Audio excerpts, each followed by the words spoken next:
Tuesday, July 10, 2018, I received a friend request on Facebook from someone called Robert Batterman, apparently an older London lawyer. I didn't know the man, but I often get such requests because people are interested in folktales and storytelling, for example. The question remains whether such people are always able to understand my Dutch messages. But I saw that Batterman was also a friend of two of my trusted Facebook friends at the time, so it seemed fine and I accepted the friend request. Somewhat to my surprise, I received a message via Messenger from this Batterman in Dutch. In translation, it would be, "Hello Theo Meder, I am a lawyer who represents the late Alain Meder. I have something important to discuss with you. Kindly write to me on my private email or text me back. My email address is such and such. My mobile number is such and such." Now several alarm bells went off. Why does this lawyer write me in Dutch while he is clearly not a native speaker of Dutch? The phrase "vriendelijk schrijf me" is ungrammatical in the Dutch language. It is clearly a Google Translate error of the English words "kindly write me." Why does Batterman write, "I have something important to discuss with you," and does he keep it a secret what it's all about? You would expect a lawyer to simply write, "It's about a legacy." After all, Alain Meder is late. Who is Alain Meder anyway? Never heard of, probably no family. The family name Meder is fairly rare, but it can still be found in Germany. However, the first name Alain sounds more French than German. While googling, I ended up on Spanish newspapers in which one Alain Meder was accused of abusing women. He wasn't very late though. A recent search also yielded one or two French Alain Meders, but they too are still alive. If a lawyer has something serious to report to me, I expect an official paper letter at home or at work with a clear explanation. That a lawyer approaches me via Facebook and Messenger for an important issue is highly unusual. And yet, the telephone number is really a telephone number in England. And not, for instance, in the Amsterdam Bijlmer or in Nigeria. The email address given suggests a London connection. The London law firm Proskauer Rose LLP seems to have a legitimate looking website, and Batterman's email address is displayed there.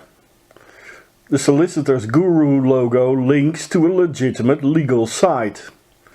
But those who are a little handy can very well assemble such a web page for a fake law firm. A continued search on the internet revealed that there is actually a law firm in London called Proskauer Rose LLP, but the address is at 110 Bishopsgate. However, the Batterman website talks about 10 Bishops Square. If you subsequently search the internet for a lawyer called Batterman, you will find one. Only, actually, his name is L. Robert Batterman and he works for Proskauer Rose LLP in New York. When we compare photos, it appears that the so-called British Robert Batterman of Facebook has stolen his photos and identity from an American L. Robert or Bob Batterman of the New York law firm. The American Bob Batterman is known as a management-side labor attorney. In short, he represents the interests of companies in labor disputes. It seems that a scammer has created these email addresses and has also bought a web address and has placed a website that can hardly be distinguished from the real thing. The scammer uses an existing law firm and an existing lawyer as a cover, hoping that this will trap an unsuspecting user. I decided that evening, and after further investigation the following day, not to respond to the messenger message from Mr. Batterman. That same day I decided to ask one of my Facebook friends, journalist NigScam2, if he had received such a vague messenger message from a British lawyer as well. I suspected it was a scam. Mr. Schaap's response confirmed my suspicions. Great! I also received such a message and thought it was suspicious. Today wanted to do the same as you, namely ask around. I'll block him. Did NigScam2 also receive a message about an alleged deceased family member such as Alain Meder? With me it was Alain Schaap. In the meantime, reported to Facebook and blocked. This scam is much more ingenious than the obvious emails full of language errors from the Nigerian Scam 1.0 period. The biggest difference is that the person is played. No identical emails are sent to a large number of random people. All victims are approached personally with a message that contains something personal. Secondly, a new social medium is chosen, Facebook and Messenger, instead of email. Thirdly, much has been done to make it all seem real and trustworthy. The British barrister, the office, the email addresses, the telephone number and the website. Finally, the spelling mistakes are kept to a minimum, partly thanks to Google Translate, which translations have improved considerably. The scammer has put a lot of extra work into it, and perhaps this new method makes more victims. Considering it to be part of my work, the following day, July 11, 2018, I wrote a warning about the Batterman scam that I posted on my website, urging everyone to never respond to such messages on Messenger, certainly not when they come from a brand new friend. Because I felt a bit obligated to do so, I also sent the real American lawyer Robert Batterman an email about his stolen identity, and he responded the same day from his iPhone. Thank you, it's a fraud. We are working with authorities. A year later, most traces have been deleted. The Proskauer fake website is off the air. The fake Robert Batterman can still be found on Facebook, but the account is now completely empty. This completes the story of the scam part 1, but there is, unfortunately, a part 2.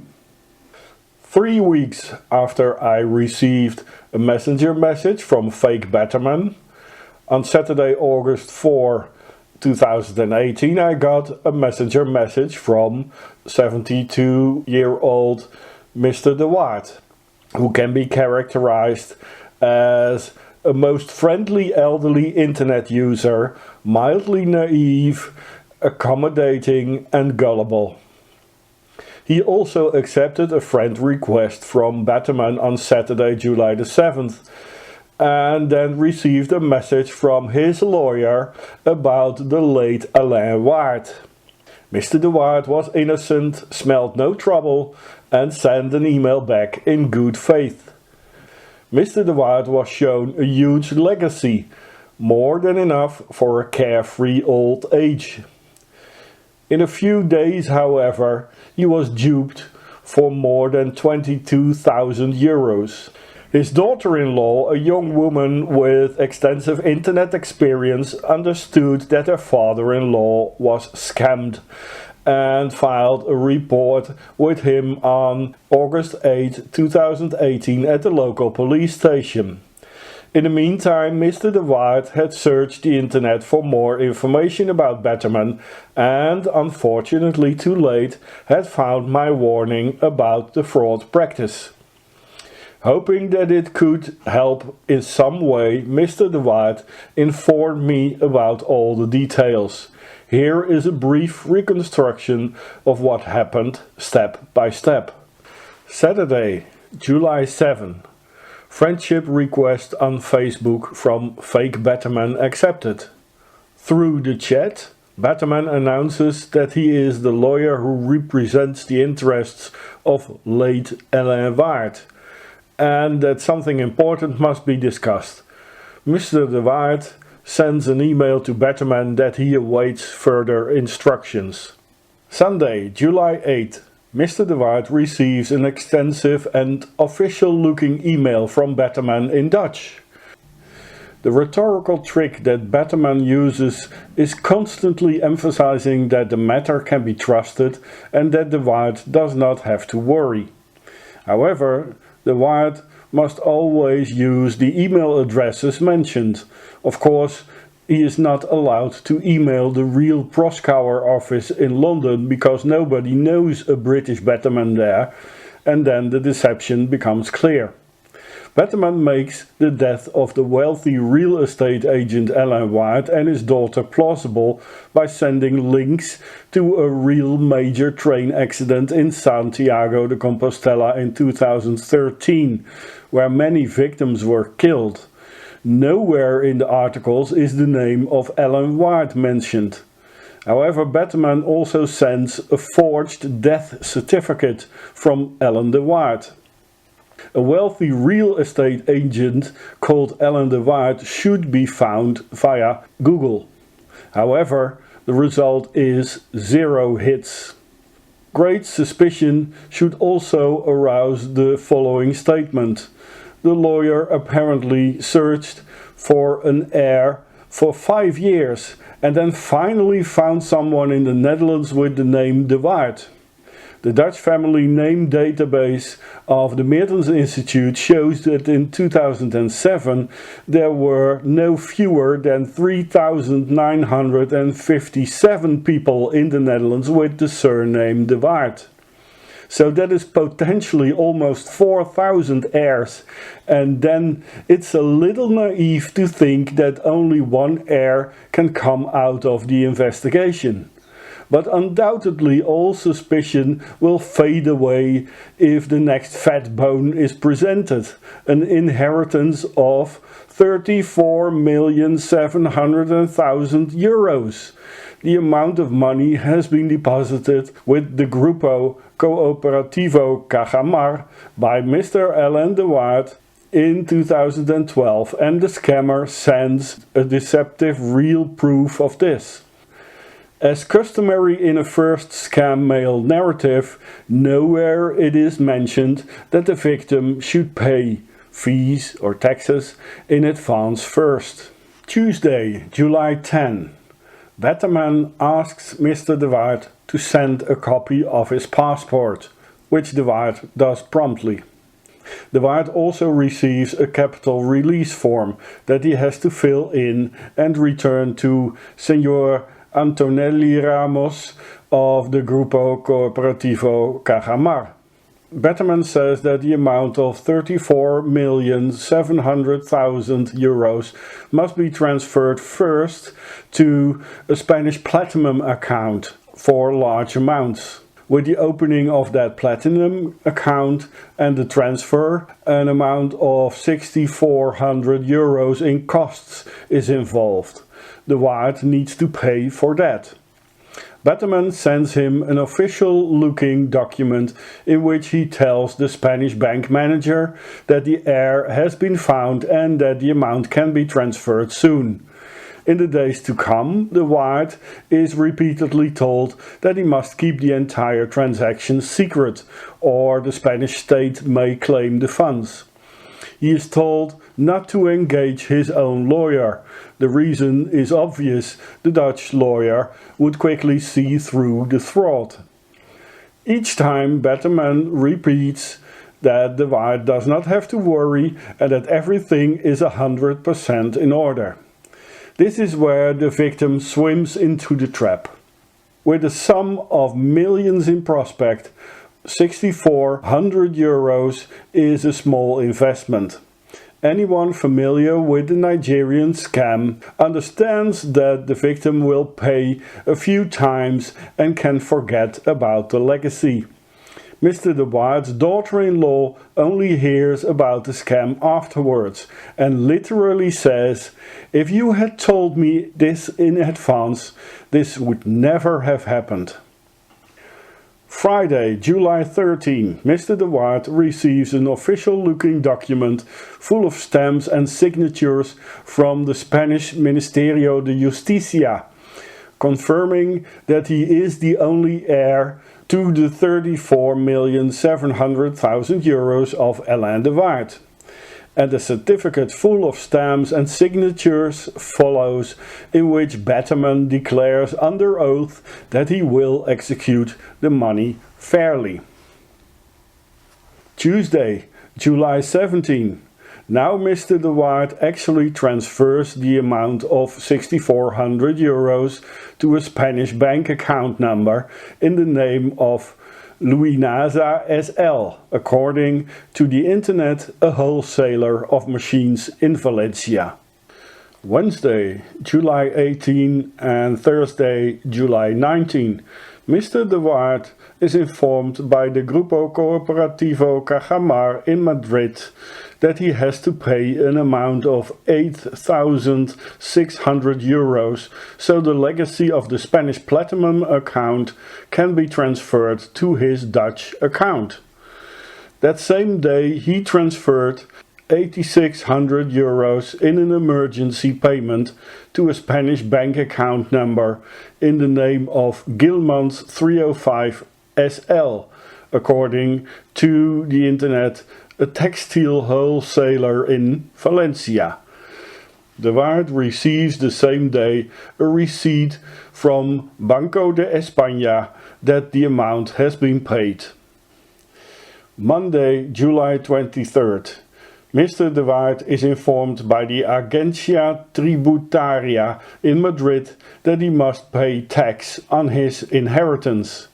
It is officially an amount of a little more than 8 million, but it is conceivable that the amount will be reduced to a little more than 4 million. And if the tax is paid through a bank in Hong Kong, it only has to be a little more than 1 million euros.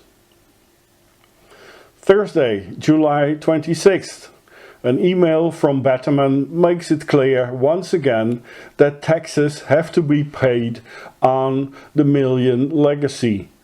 This must be done in advance. It cannot be paid afterwards. Batterman claims that he had not taken this possibility into account. However, the setup is clear, collecting more money without ever paying out the fictitious legacy.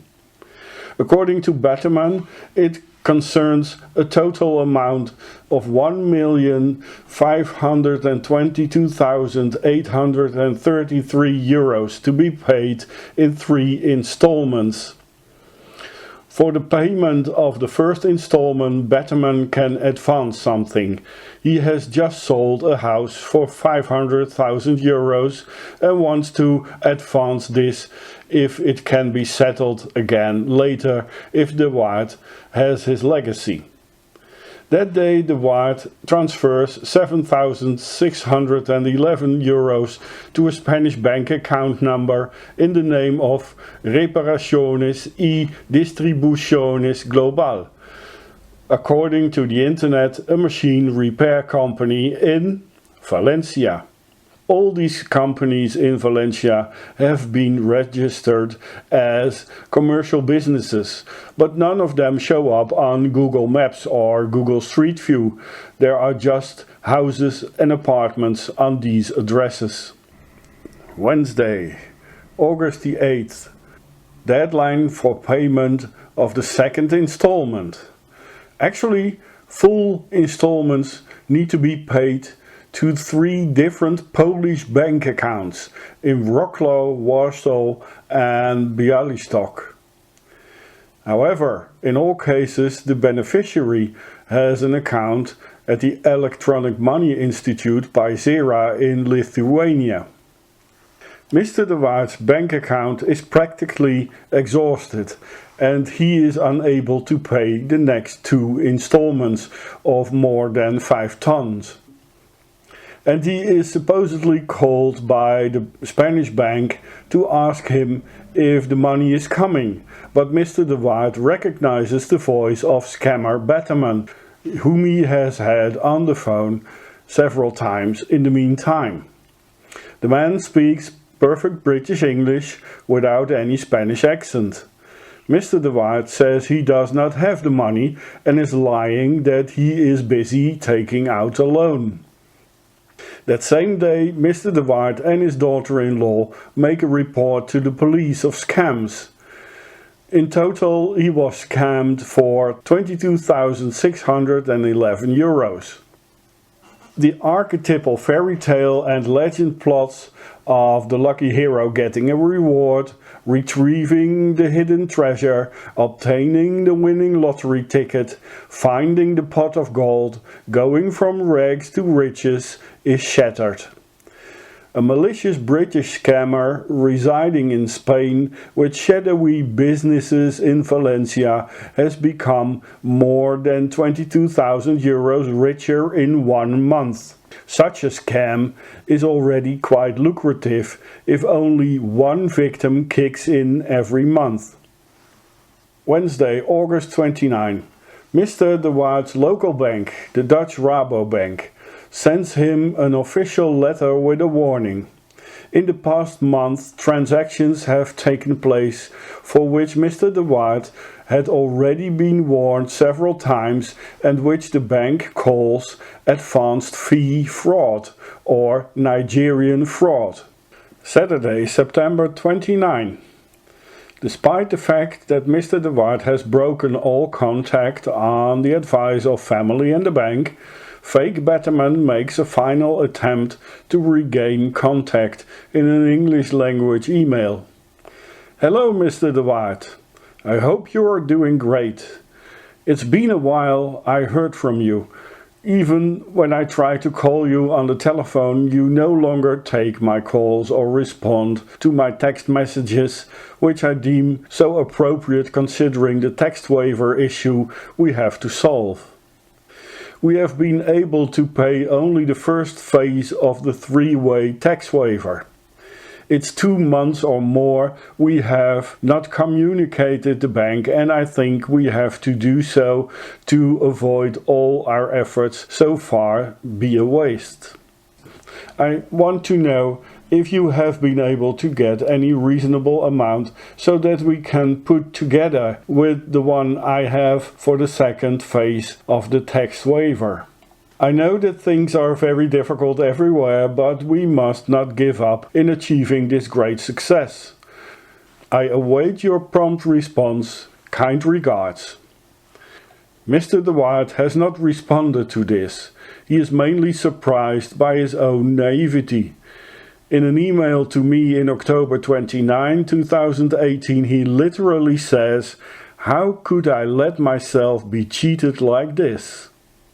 However, with an offer of an astonishing legacy of more than 34 million, your mind stands still. The Nigerian Scam 2.0 has a personal focus, becoming friends first, followed by the story of a distant, deceased and rich family member. It uses social media, has been worked out in great detail and apparently seems to be guaranteed on all sides, with websites and official looking documents full of stamps and signatures from all sorts of organizations. With a computer and some creativity, however, this can all be counterfeit. Even though it was not just a classic bulk mail full of linguistic errors anymore, alarm bells should have been sounded several times. A real lawyer sends official paper letters to people about heritages. A request to keep things secret is always suspicious. A wealthy real estate agent, Alain de Waard, never existed according to Google. Check the facts. One de Waard can never be the only heir if almost 4,000 of them already live in the Netherlands. Payments to Madrid banks should not go through companies in Valencia. If your own bank warns you of Nigerian fraud, you better trust it. Pay first to receive more later is never a reliable deal. Despite possible technical solutions to detect and defuse these scams, the best strategy for now to fight them is to keep educating internet users. Bottom line remains, if things look too good to be true, they are.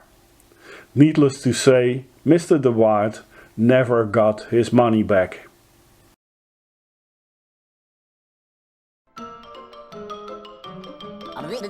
That's all, folks.